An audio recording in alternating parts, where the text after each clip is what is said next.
11వ అధ్యాయము. నేను క్రీస్తును పోలి నడుచుకొనుచున్న ప్రకారము మీరును నన్ను పోలి నడుచుకొనుడి. మీరు అన్ని విషయములలో నన్ను జ్ఞాపకము చేసుకొనుచు నేను మీకు అప్పగించిన కట్టడలను గైకొనుచున్నారని మిమ్మును మెచ్చుకొనుచున్నాను. ప్రతి పురుషునికి శిరస్సు క్రీస్తనియు, స్త్రీకి శిరస్సు పురుషుడనియు, క్రీస్తునకు శిరస్సు దేవుడనియు మీరు తెలుసుకొనవలెనని కోరుచున్నాను. ఏ పురుషుడు తల మీద ముసుగు వేసుకొని ప్రార్థన చేయునో లేక ప్రవచించునో ఆ పురుషుడు తన తలను అవమానపరచును. ఏ స్త్రీ తల మీద ముసుగు వేసుకొనక ప్రార్థన చేయునో లేక ప్రవచించునో ఆ స్త్రీ తన తలను అవమానపరచును. ఏలయనగా అది ఆమెకు క్షౌరము చేయబడినట్టుగానే ఉండును. స్త్రీ ముసుగు వేసుకొనని ఎడల ఆమె తల వెండ్రుకలు కత్తిరించుకొనవలెను. కత్తిరించుకొనుట అయినను క్షౌరము చేయించుకొనుట అయినను స్త్రీకి అవమానమైతే ఆమె ముసుగు వేసుకొనవలెను.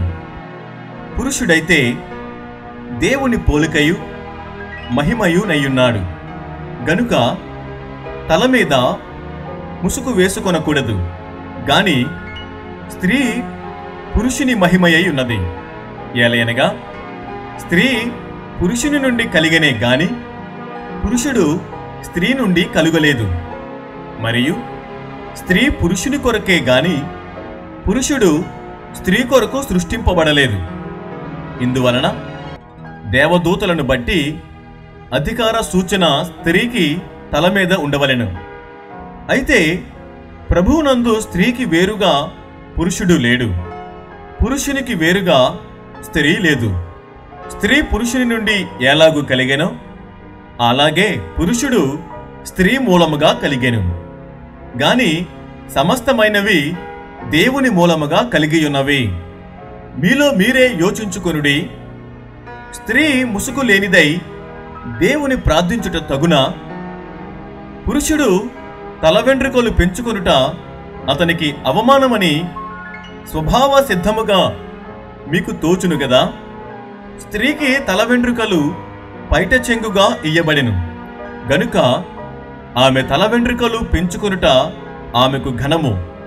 ఎవడైనను కలహప్రియుడుగా కనబడిన ఎడల మాలోనైనను దేవుని సంఘములోనైనను ఇట్టి ఆచారము లేదని వాడు తెలుసుకొనవలెను. మీకు ఈ ఆజ్ఞను ఇచ్చుచు మిమ్మును మెచ్చుకొనను. మీరు కూడి వచ్చుట ఎక్కువ కీడికే గాని ఎక్కువ మేలుకు కాదు. మొదటి సంగతి ఏమనగా మీరు సంఘమందు కూడి ఉన్నప్పుడు మీలో కక్షలు కలవని వినుచున్నాను. కొంత మట్టుకు ఇది నిజమని నమ్ముచున్నాను. మీలో యోగ్యులైన వారెవరో కనబడినట్లు మీలో భిన్నాభిప్రాయములుండక తప్పదు. మీరందరూ కూడి వచ్చుచుండగా మీరు ప్రభువు రాత్రి భోజనము చేయుట సాధ్యము కాదు. ఏలయనగా మీరు ఆ భోజనము చేయునప్పుడు ఒకని కంటే ఒకడు ముందుగా తన మట్టుకు తాను భోజనము చేయుచున్నాడు. ఇందువలన ఒకడు ఆకలిగొనను, మరి ఒకడు మత్తుడవును. ఇదేమి? అన్నపానములు పుచ్చుకొనుటకు మీకు ఇండ్లు లేవా? దేవుని సంఘమును తిరస్కరించి పేదలను సిగ్గుపరచుదురా? మీతో ఏమి చెప్పుదును?